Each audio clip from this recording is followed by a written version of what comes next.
Je bénis notre Dieu pour cette grâce qu'il nous fait une fois de plus de venir dans sa présence. Et j'ai pris que la paix Shalom puisse te couvrir de la tête aux pieds partout là où tu écoutes ces messages. Bien-aimés, nous parlons du combat spirituel. Et en ces jours, le Saint-Esprit aimerait encore te parler une fois de plus. Pour t'amener dans une autre profondeur, dans une autre dimension du combat spirituel. Alors sois prêt. Notre thème a pour référence principale Éphésiens chapitre 6, du verset 10 au verset 17. Alors bien-aimé, prends ta Bible, car l'Éternel aimerait te parler en ces jours. Bien-aimé, l'Éternel aimerait te communiquer sa pensée. Amen. Nous sommes dans Éphésiens chapitre 6. Je ferai la lecture du verset 10 au verset 17, mais je commencerai d'abord par faire la lecture du verset 10 au verset 12. Et après, je vais illustrer comment le combat spirituel se passe, pour que nous puissions mieux comprendre de quoi il s'agit.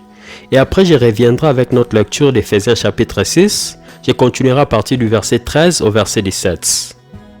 J'utilise la version Louis II. Nous sommes dans Éphésiens chapitre 6. Comme je venais de le dire, nous sommes en train de lire du verset 10 au verset 12. La Bible dit: Au reste, fortifiez-vous dans le Seigneur et par sa force toute puissante. Revêtez-vous de toutes les armes de Dieu, afin de pouvoir tenir ferme contre les ruses du diable. Car nous n'avons pas à lutter contre la chair et le sang, mais contre les dominations, contre les autorités, contre les princes de ce monde des ténèbres, contre les esprits méchants dans de lieux célestes. Amen. Mais bien aimés, qui sont les dominations, les autorités, les princes de ce monde des ténèbres, les esprits méchants dans le lieu céleste, contre qui nous combattons? Car la Bible nous dit clairement que nous ne combattons pas contre la chair et le sang, mais nous combattons un ennemi invisible. Nous sommes censés le connaître, bien-aimés. Nous devons connaître notre ennemi. Car si nous ne le connaissons pas, il nous sera impossible de le vaincre. Et comment cela s'applique-t-il? Comment cette bataille s'est faite? Comment est fait ce combat spirituel? Nous trouvons la réponse dans l'Ancien Testament.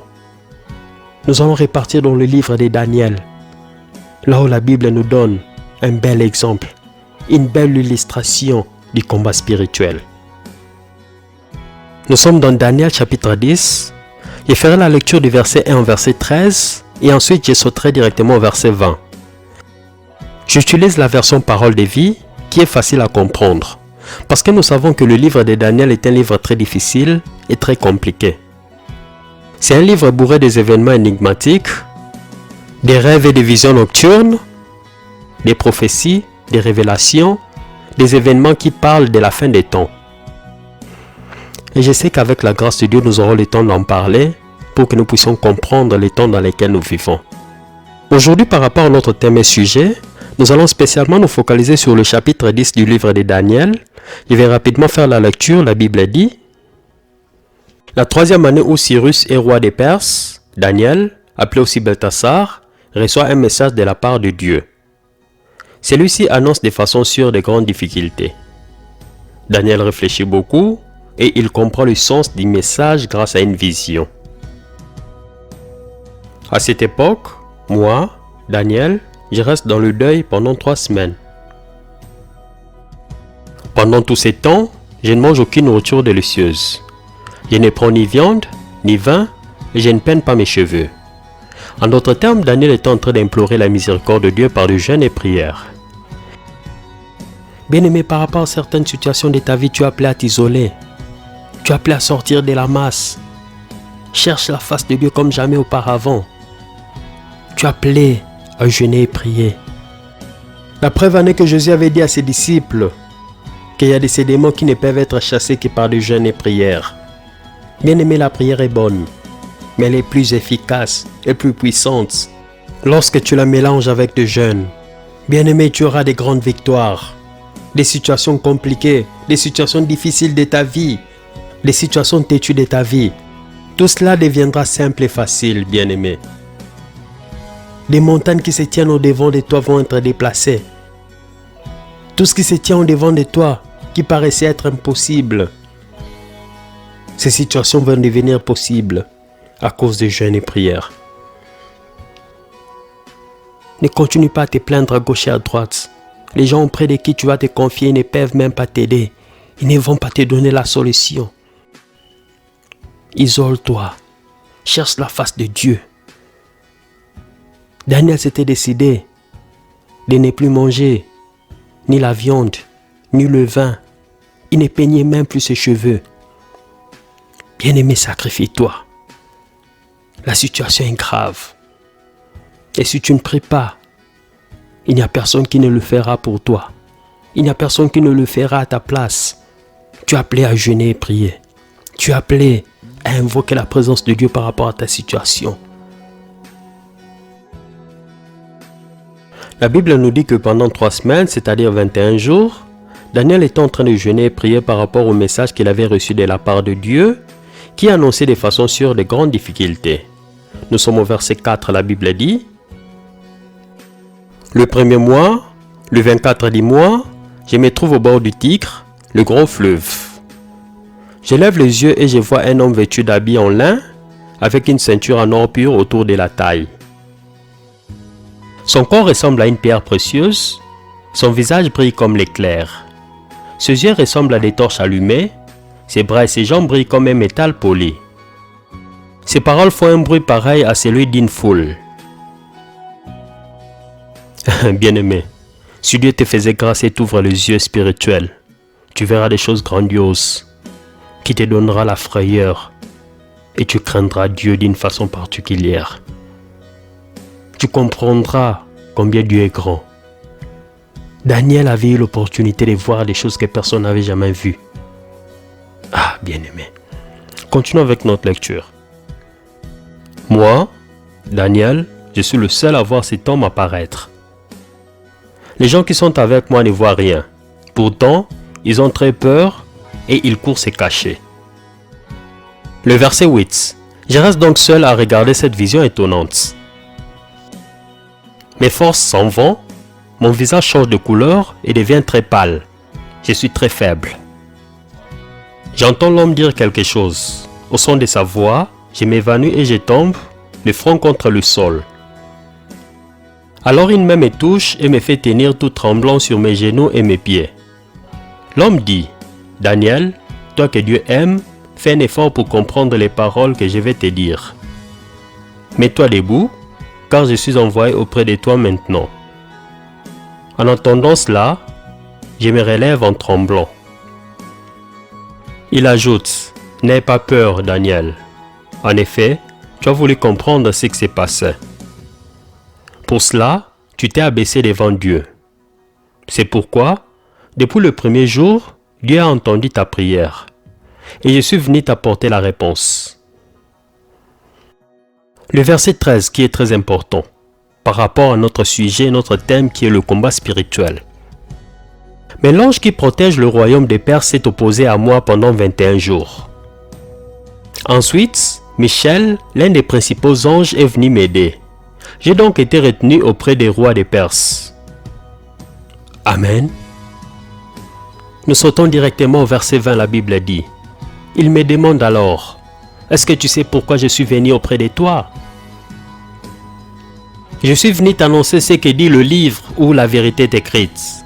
Pourtant, je dois encore combattre l'ange qui protège la Perse. Au moment où je repars là-bas, l'ange qui protège la Grèce arrive. Et personne ne m'aide à lutter contre ces deux ennemis, sauf Michel, l'ange qui protège Israël. Amen. Bien-aimés, en lisant ces versets 13, nous comprenons que dès les premiers jours que Daniel avait commencé à prier, Dieu avait déjà exaucé sa prière, Dieu avait déjà répondu à sa requête, Dieu avait déjà agréé sa demande. Mais pendant que Gabriel était en train de venir pour lui donner la réponse, les anges des airs, l'ange qui protège le royaume des Perses, les principautés, les démons, les sorciers, il y avait un ange, les ténèbres qui protège le royaume des Perses. Il s'est opposé à la réponse que Gabriel était en train d'apporter à Daniel. Et pendant que Daniel était en train d'insister, en priant, en gênant, Dieu avait envoyé un autre ange, qui est Michel, pour venir secourir, pour venir aider Gabriel.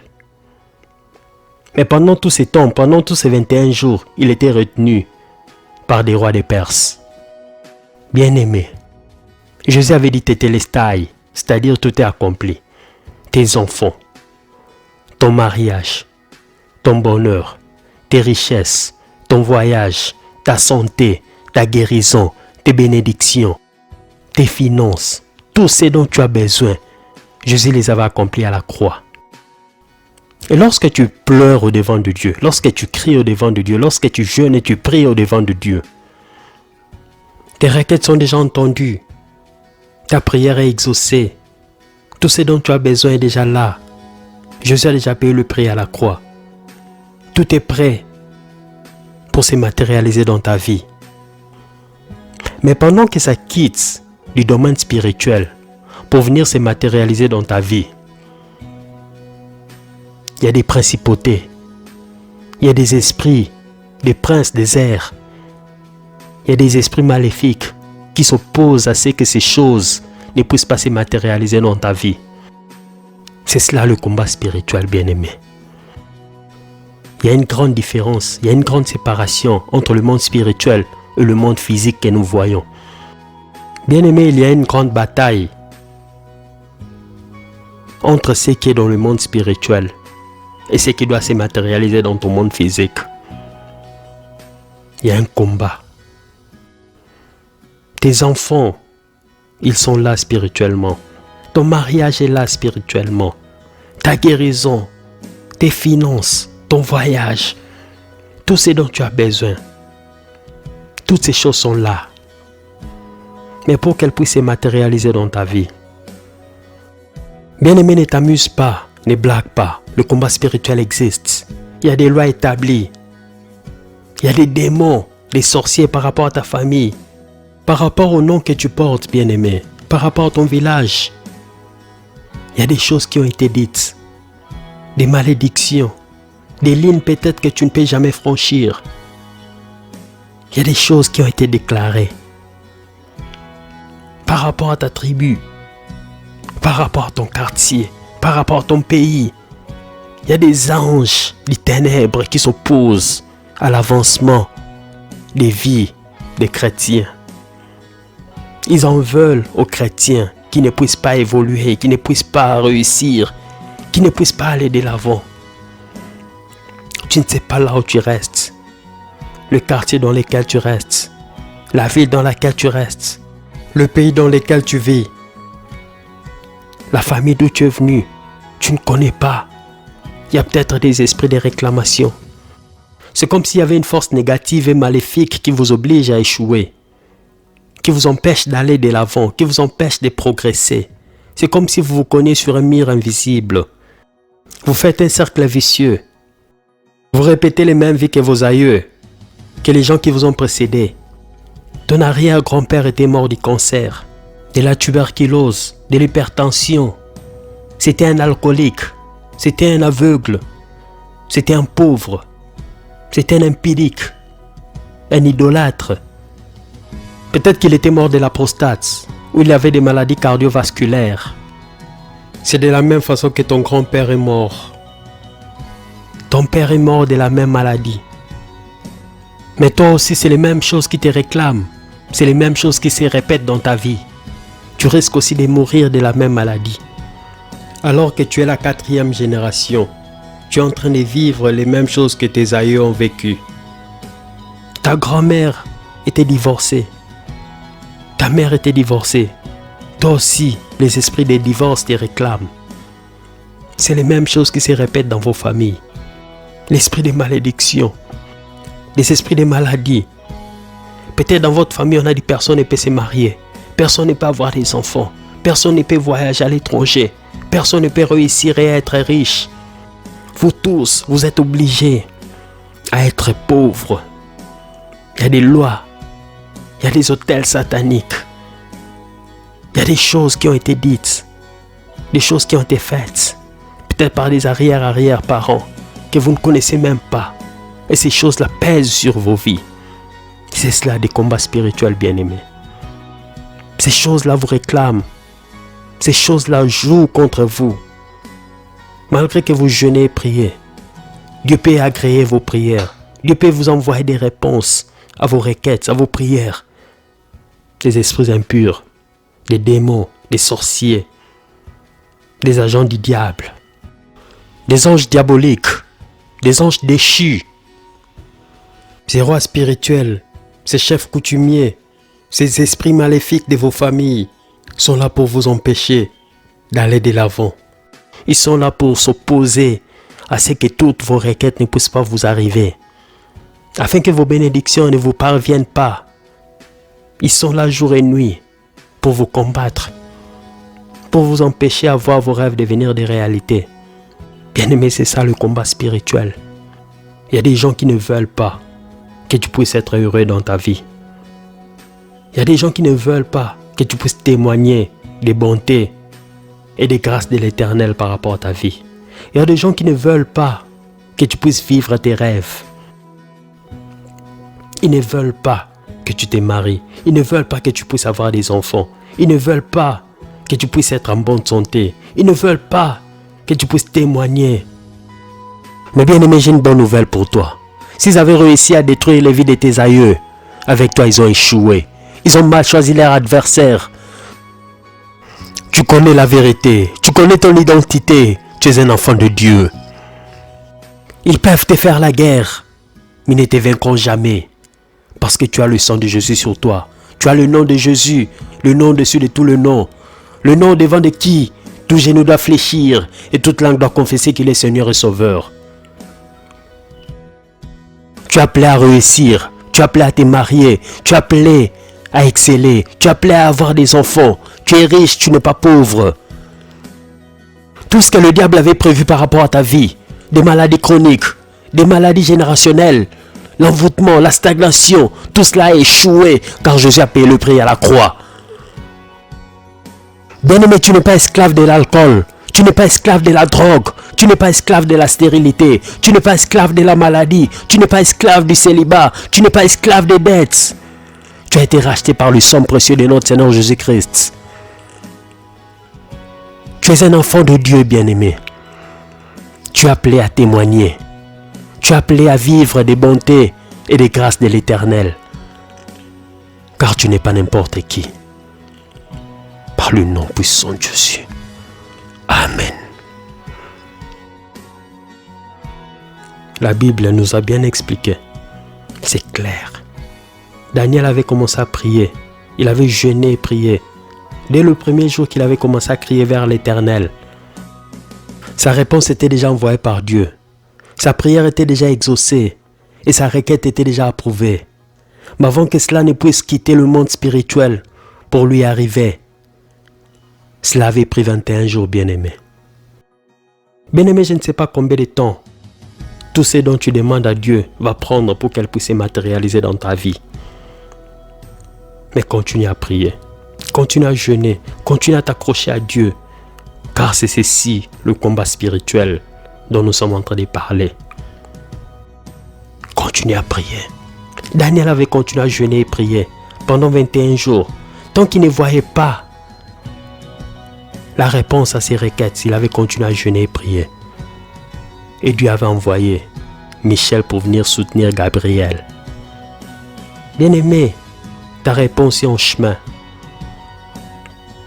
Ta bénédiction en chemin, ton mariage est en chemin, tes enfants sont en chemin, tes finances, tes bénédictions, ta guérison est en chemin.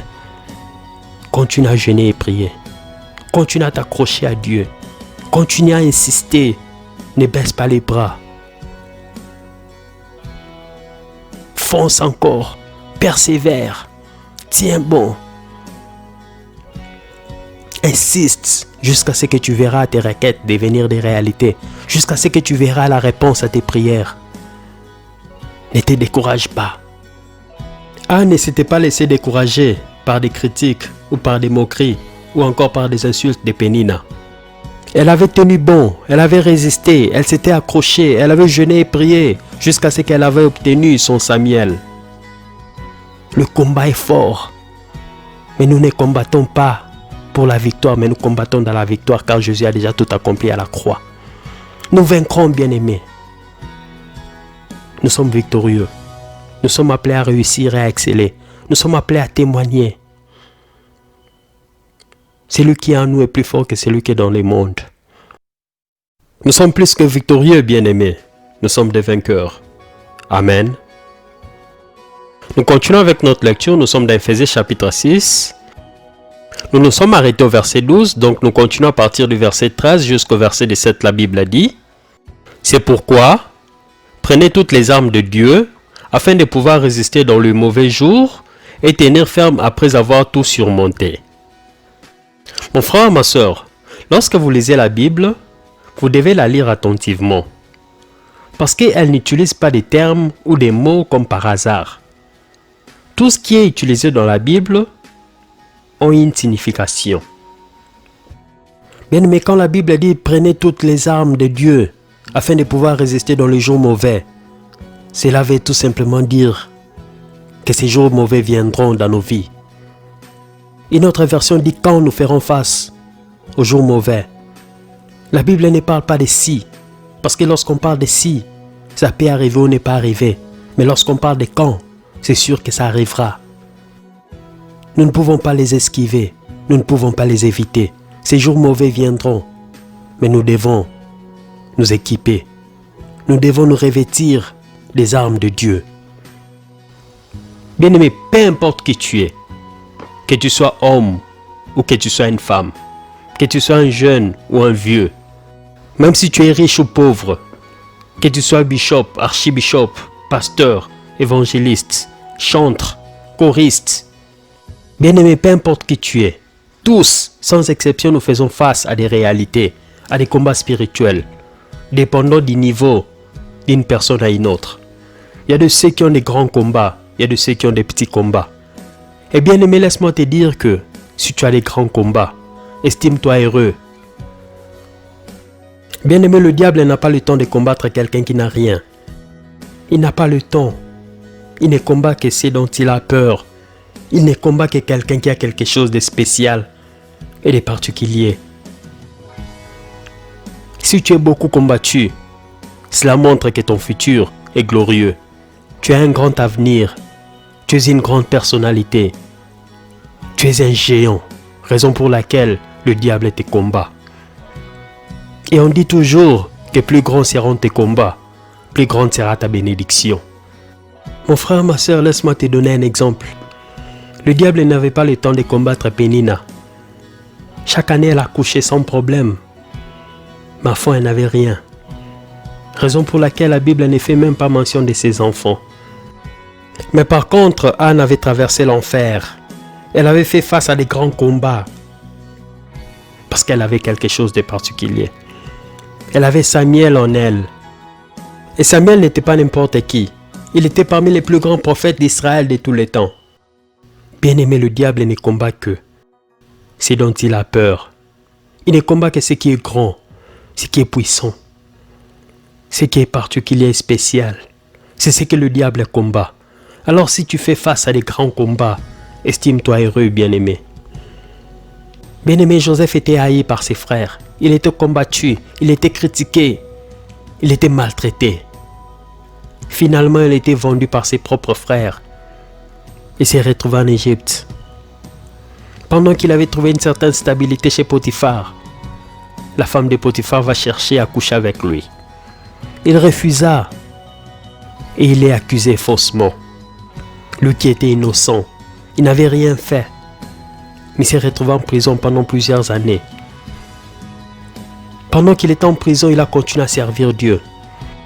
Il continuait à utiliser le don que Dieu lui avait donné, qui était d'interpréter des rêves. Il avait interprété pour un qui devait être crucifié et l'autre qui devait être restauré à sa position initiale. Et il avait dit à celui qui devait être restauré à sa position initiale, lorsque tu sors d'ici, ne m'oublie pas mon frère, car j'ai besoin d'aide. J'ai besoin que tu m'aides à sortir de ces lieux, de cet endroit, de cette prison, de cette emprise. J'ai besoin que tu puisses m'en sortir. Mais le monsieur, lorsqu'il était parti, il avait oublié à propos de Joseph. Joseph avait souffert en prison. Il avait galéré, mais s'était accroché à Dieu. Il était beaucoup combattu, jusqu'à ce qu'il était devenu la deuxième personnalité en Égypte.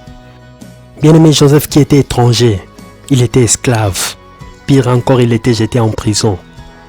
Il était élevé pour devenir premier ministre en Égypte. Voici comment Dieu est fidèle. Bien-aimé, si tu es combattu, tu n'es pas n'importe qui. Estime-toi heureux, parce que le diable n'a pas le temps de combattre quelqu'un qui n'a rien. Tu es combattu parce que tu as quelque chose de particulier. Ton mariage est combattu. Tes enfants sont combattus. Tes finances sont combattues. Ton futur est combattu. Ton avenir est combattu. Parce que tu as quelque chose de particulier. Tu n'es pas n'importe qui. Tiens ferme, tiens bon, accroche-toi. Et tu verras que tu vas tout surmonter. Tu vas surmonter la stérilité. Tu vas surmonter le chômage. Tu vas surmonter la pauvreté. Tu vas surmonter le célibat. Tu vas surmonter cette maladie qui t'envoûte, qui te fait perdre le sommeil. Ces problèmes auxquels tu fais face, cette opposition, ces Goliaths, tu vas les surmonter. Car celui qui est en toi est plus grand que celui qui est dans ce monde. Ton Dieu est plus grand que ces problèmes auxquels tu fais face, bien-aimé. Le verset 14. Tenez donc ferme, ayez à vos reins la vérité pour ceinture. Revêtez la cuirasse de la justice. Mettez pour chaussure à vos pieds le zèle que donne l'évangile de paix. Le verset 16 qui est très important. Prenez par-dessus tout cela le bouclier de la foi, avec lequel vous pourrez éteindre tous les traits enflammés du malin. Bien-aimé, avec la foi, tu peux éteindre toutes les flèches diaboliques, toutes les attaques, toutes les pensées négatives qui viennent dans ta tête, dans ton esprit, pour te décourager, pour t'affaiblir. Le verset 17. Prenez aussi le casque du salut et l'épée de l'esprit, qui est la parole de Dieu. Bien-aimé, lorsque tu déclares la parole de Dieu, il n'y a aucune situation de ta vie qui ne restera la même. Quand tu déclares la parole de Dieu, tu verras la gloire de Dieu. Ce sont des armes que l'Éternel nous a données. Nous sommes appelés à les utiliser, bien-aimés. Et c'est par là que nous aurons la victoire. C'est par là que nous vaincrons. Nous sommes dans un combat. Nous sommes dans une guerre. Le diable va venir avec des pensées négatives. Il va venir t'injecter avec des choses négatives. Lorsque vous allez voir des films, là où des gens font des incantations, c'est par des paroles, par des déclarations qu'ils maudissent des gens. Qu'ils déclarent, qu'ils mettent des limites, qu'ils mettent des choses dans nos vies. Nous aussi, nous avons cette arme qui est la parole de Dieu. Et bien aimé, nos armes sont plus puissantes que les armes de ce monde. Nous avons le nom de Jésus, le nom tout puissant, le nom devant de qui tout genou fléchi et toute langue confesse qu'il est Seigneur et Sauveur. Nous devons la déclarer, nous devons la confesser. La vie et la mort sont au pouvoir de la langue, bien-aimé. Quand tu déclares la parole de Dieu, tu vaincras. Quand tu déclares par la foi, tu verras la main de Dieu. Peu importe ce que tu vois avec tes yeux, mais tu déclares par la foi. Tu es malade, tu as la douleur dans ton corps, mais tu déclares, je suis guéri. Jésus a payé le prix à la croix. Je ne suis pas malade, je suis guéri. L'âge est en train d'avancer. On te dit tu ne vas plus te marier. Toi tu déclares par la foi, je vais me marier cette année. On te dit tu n'auras pas d'enfant. L'âge est avancé. Tu es stérile. C'est impossible pour toi de concevoir. Toi tu dis vous mentez. Par la foi je déclare que je suis mère des jumeaux ou des jumelles. Peu importe ce que les rapports médicaux me disent. Peu importe ce que les médecins me disent. Peu importe ce qui se passe tout autour de moi. Moi j'ai un Dieu tout puissant. Il avait donné à Sarah Isaac à l'âge de 90 ans. Il avait donné à Rebecca qui était stérile des jumeaux, Isaïe et Jacob. C'est Jacob qui était devenu plus tard Israël. Il avait donné à Anne qui était un sujet de moquerie, le prophète Samuel. C'est lui qui avait donné à Élisabeth, Jean-Baptiste. Il est le même hier, aujourd'hui, éternellement, il n'a pas changé. Ce qu'il avait fait hier, il le fera aussi aujourd'hui. Il avait guéri cette femme qui avait le coulement des sang pendant 12 ans. Notre Dieu est tout-puissant. Quelle est cette maladie qui est au-devant de toi, qui te fait perdre la foi? C'est un combat spirituel, bien-aimé. Les démons te disent tu vas mourir avec cette maladie. Mais toi tu déclares par la foi, je suis guéri. Et lorsque tu déclares, bien-aimé, tout se passe dans le domaine spirituel. Tu ne vois pas ce qui se passe, mais c'est un combat spirituel. Bien-aimé, accroche-toi. Déclare par la foi. Jeûne, prie. Confesse par la foi. Déclare par la foi que tu es guéri. Tu es fécond, tu n'es pas stérile. Tu as appelé à te marier. Tu es en haut et non en bas. Tu es riche, tu n'es pas pauvre. Tu as appelé à réussir et à exceller par le nom puissant de Jésus. C'est exactement ce qui s'était passé avec Daniel. Il était en train de jeûner et prier. Il ne savait pas ce qui s'est passé dans les domaines spirituels. Il y avait la bataille, il y avait la guerre, il y avait le combat entre Gabriel et le roi des Perses. Et plus Daniel insistait dans la prière, Dieu avait envoyé Michel pour venir secourir Gabriel. Et ils avaient vaincu. Finalement, Gabriel était descendu pour donner la réponse qu'attendait Daniel. Bien-aimé, demeure dans la présence de Dieu. Continue à jeûner et prier. Continue à faire des déclarations par la foi. Tu verras que tout ce qui t'appartient, tout ce que Dieu avait prévu pour toi qui sont dans le monde spirituel, vont se matérialiser et vont devenir palpables dans ta vie physique. Car bien-aimé, Jésus te dit en ces jours, dans tout ce que tu traverses, dans ces combats spirituels, tu n'es pas seul. Tu ne combats pas seul. Il combat avec toi. Il est avec toi. Peu importe l'opposition, peu importe la taille du géant, peu importe le problème, tu vaincras. Dans les jours mauvais que tu traverses, bien-aimé, tiens ferme après avoir tout surmonté. Tu vas bientôt surmonter tout ce que tu traverses, car Jésus est avec toi. Que Dieu te bénisse. Amen.